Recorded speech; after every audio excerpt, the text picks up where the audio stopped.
On the motion for consideration, subject to correction, ayes 125, noes 61, abstain 1. The motion is adopted. We shall now take up class by class consideration of the bill. Class 2 to 103 and the first to 15 schedules. Stand part of the bill. Those in favor will please say aye. Those against will please say no. I think the ayes have it, the ayes have it, the ayes have it. Class 2 to 103 and the first to 5th schedule are adopted. Class 1, the enacting formula and the title stand part of the bill. Those in favor will please say aye. Those against will please say no. I think the ayes have it, the ayes have it, the ayes have it. Class 1, the enacting formula and the titles are adopted. Shri Amit Shah, Minister, to move that the bill be passed. सभापति महोदय, मैं इस bill को पारित करने का प्रस्ताव करता हूं। Motion moved that the bill be passed. Kashmir एक जगह जो सिर्फ जमीन नहीं है, वो केवल एक जमीन का टुकड़ा नहीं है, वो एक इमोशन है जो हमारे देश के हर बच्चे के अंदर है। लेकिन 5 अगस्त 2019 के बाद सब कुछ बदल गया और एक ही सवाल उठाया गया कि आर्टिकल 370 के हटने के बाद या उसको हटाने के बाद कश्मीर को फायदा हुआ, कश्मीरियत को फायदा हुआ, वहां की जमहूरियत को फायदा हुआ, या उनके लोगों पर सरकार का कंट्रोल और ज्यादा मजबूत हो गया और ज्यादा टाइट हो गया। सोचो, एक सुबह तुम उठते हो और तुम्हारा इंटरनेट बंद है, तुम्हारा फोन काम नहीं कर रहा है, न्यूज नहीं हो रही है, न्यूज नहीं आ रही है, किसी से कांटेक्ट नहीं कर पा रहे हो, और फिर पता चलता है तुम्हारे स्टेट का स्टेटस ही चेंज हो गया। आर्टिकल 370 एक स्पेशल प्रोविजन था जो जम्मू और कश्मीर को अलग पावर्स देता था। उनका अपना कॉन्स्टिट्यूशन था, अलग लॉज थे, और बाहर के लोग वहां इजीली जमीन नहीं खरीद सकते थे। पर 2019 में सरकार ने 370 को हटा दिया।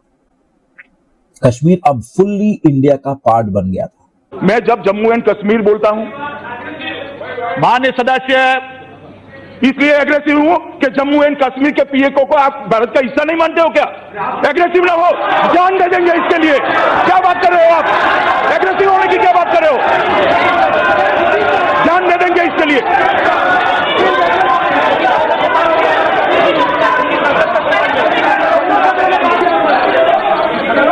सभापति महोदय, मैं बैठ जाओ भाई, बैठ जाओ। माने सर प्लीज। सभापति महोदय, मान्य प्लीज प्लीज, आपको मैंने इजाजत नहीं दी है, प्लीज बैठ जाइए।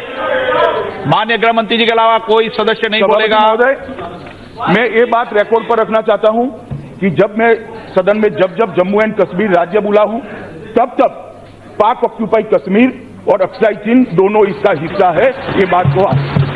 और हमारे संविधान ने जम्मू कश्मीर की जो सीमाएं तय करी है, और जम्मू कश्मीर के संविधान ने जम्मू कश्मीर की जो सीमाएं तय की है, उसके अंदर पाक ऑक्यूपाइड कश्मीर और अक्साई चीन दोनों समाहित। माननीय अध्यक्ष जी, इस सदन ने बहुत सारे ऐतिहासिक क्षण देखे।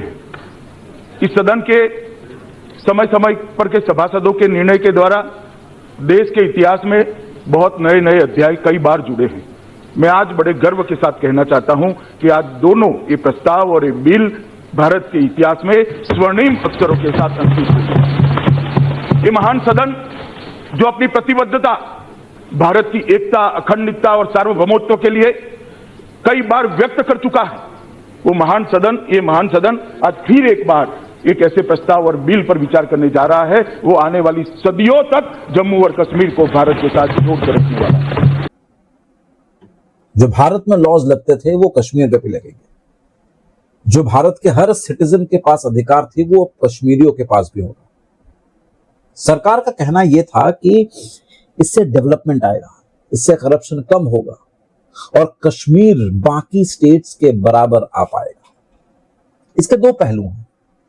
एक पहलू यह है जो कि डेवलपमेंट का नैरेटिव को हमारे सामने रखता है।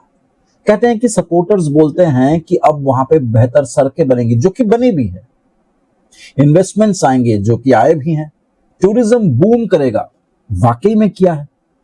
कश्मीर अब एक नॉर्मल राज्य की तरह ग्रो करेगा जैसे दूसरे राज्य ग्रो कर रहे हैं। लेकिन दूसरी तरफ कंसर्न्स उठाए जा रहे हैं, क्रिटिसिज्म्स किए जा रहे हैं, और क्रिटिक्स का यह कहना है कि जिस तरीके से वहां पे इंटरनेट का शटडाउन हुआ था अनंत काल के लिए, एक ब्लैंकेट इंटरनेट शटडाउन हुआ था, जिसको सुप्रीम कोर्ट ने भी कहा कि ये एब्सोल्युटली इलीगल है, अनकॉन्स्टिट्यूशनल है।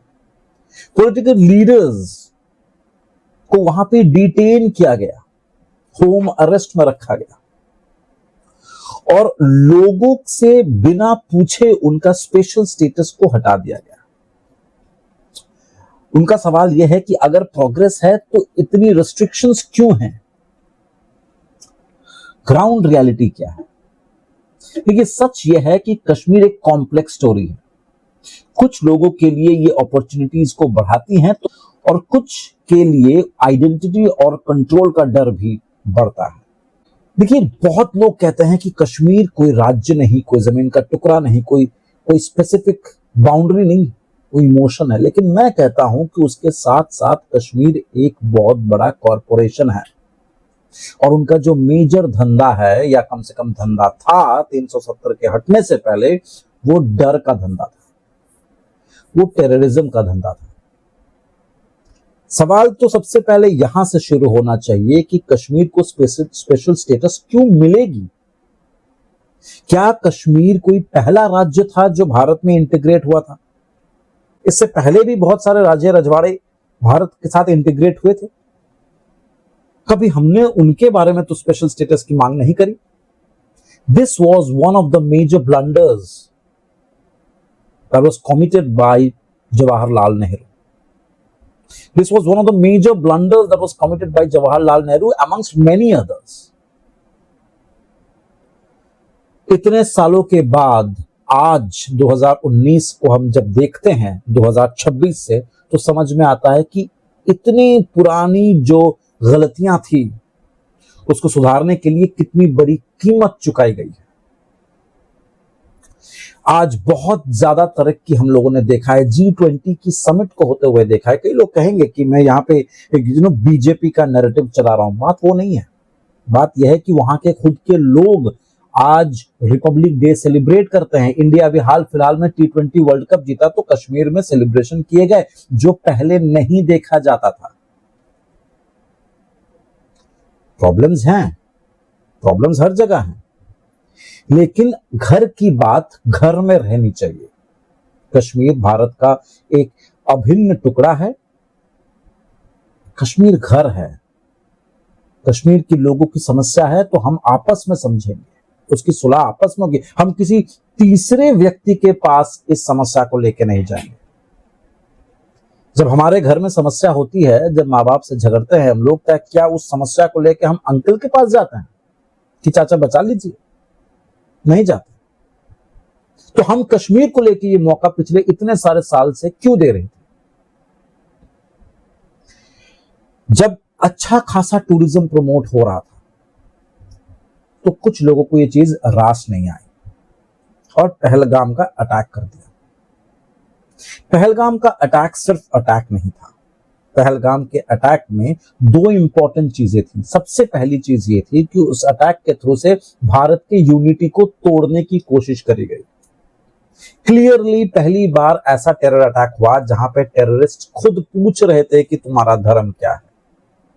उनको लगा होगा कि ये सारी चीजों को जब सामने हाईलाइट होंगी तो भारत में दो धर्म आपस में लड़ पड़ेंगे, लेकिन ऐसा कुछ नहीं हुआ। If you consider at a larger picture.